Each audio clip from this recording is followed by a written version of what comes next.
Did you know that more than 90% of you are not subscribed? Let's fix that. Those are rookie numbers. Greetings one and all, my name is Lancer and welcome back once again to Ahsoka. This week we're on episode 5 and we're just gonna speed this intro along because holy fucking shit, we got a lot to cover this week. And by a lot, I really just mean like the middle portion, like the first half of this episode. You know, last time we had some cool fights between Sabine and Shin Hati, the death of Murak, who of course turned out to be nobody because who gives a shit. Ahsoka had a pretty awesome fight against Baylan, and then he knocked her off the edge. Sabine was tempted, I guess, by Baylan to give him the map, and then they got in the ring thing, and then went off to wherever the fuck Thrawn and Ezra are in a far-off galaxy. And then Ahsoka awakened in some sort of trance dream in the world between worlds, greeted by Anakin Skywalker. Holy shit, we're just gonna get right into the episode because, bruh.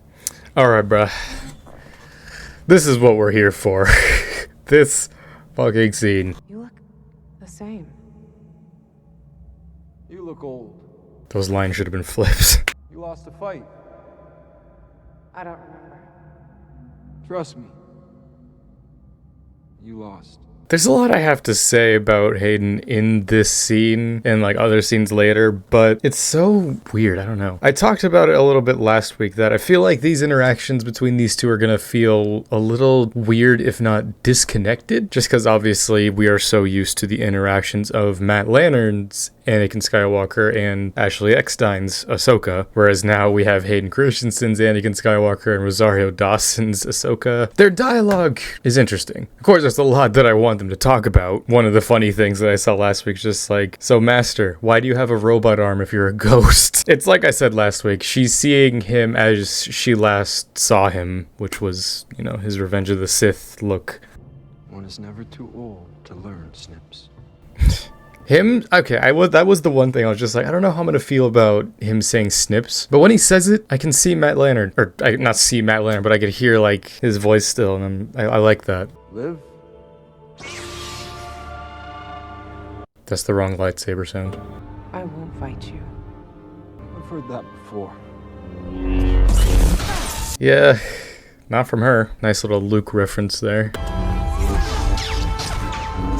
Dude, okay.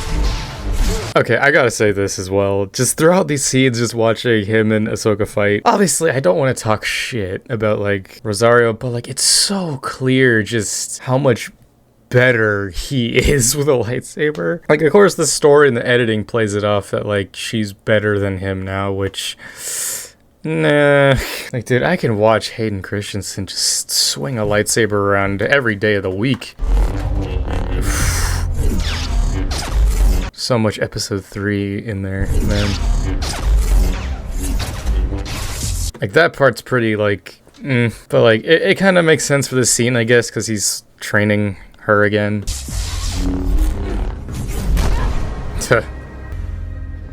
I haven't taught you everything yet. When he was holding it backwards like that, I thought he was gonna start doing some reverse grip stuff. Been weird.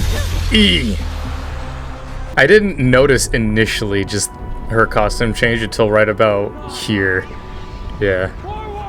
So cool.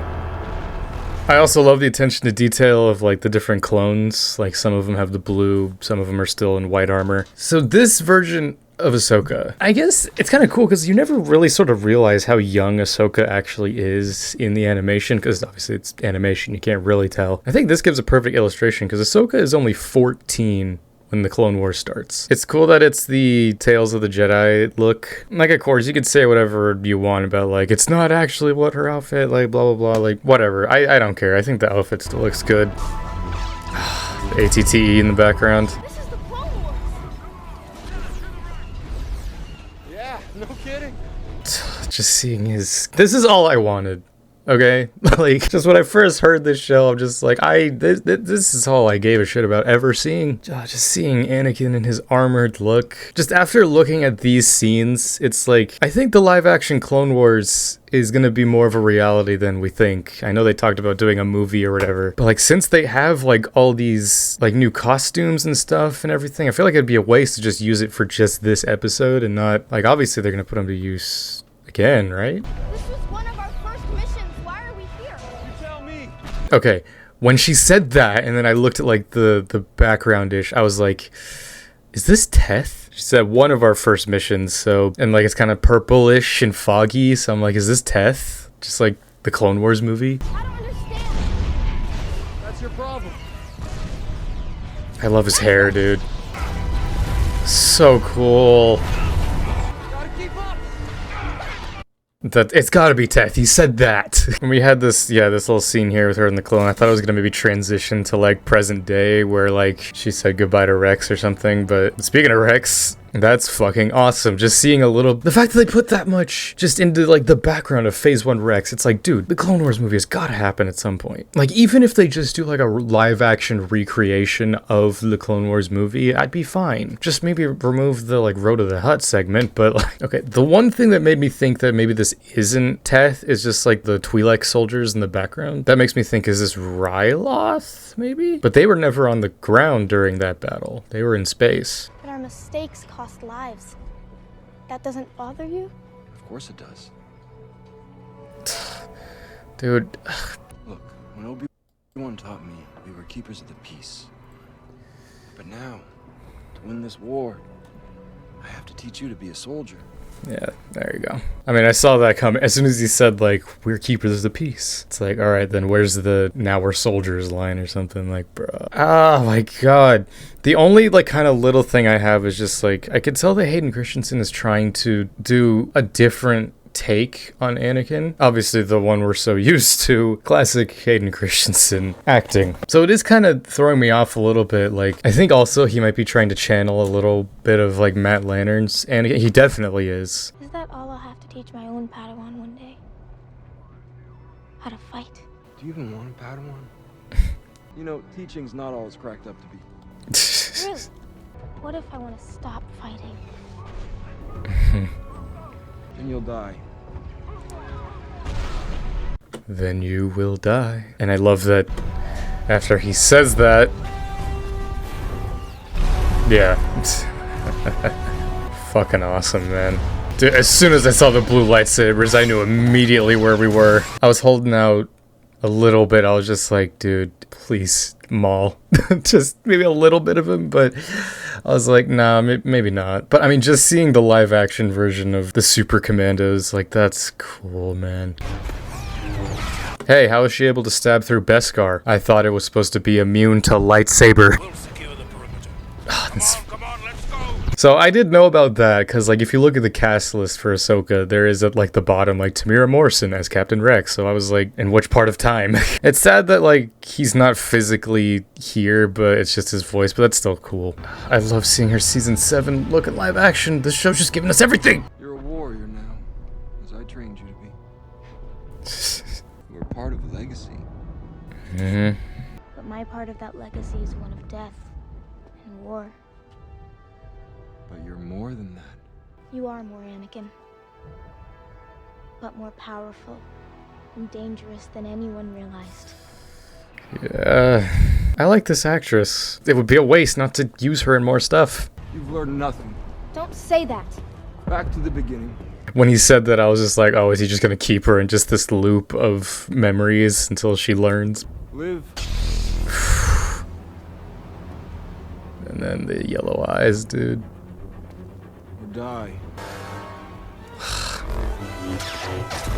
I like that, 'cause it's just like that's what the Revenge of the Sith Anakin was supposed to be. It's just like he had a red lightsaber instead of his blue one.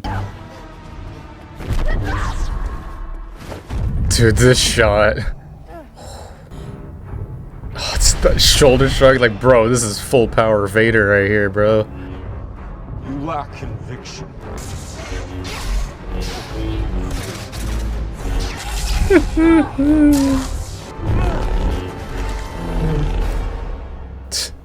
X to doubt that she would be better than him, but I kind of like that because it showed like a little bit of like yellow in her eyes, so. I choose to live.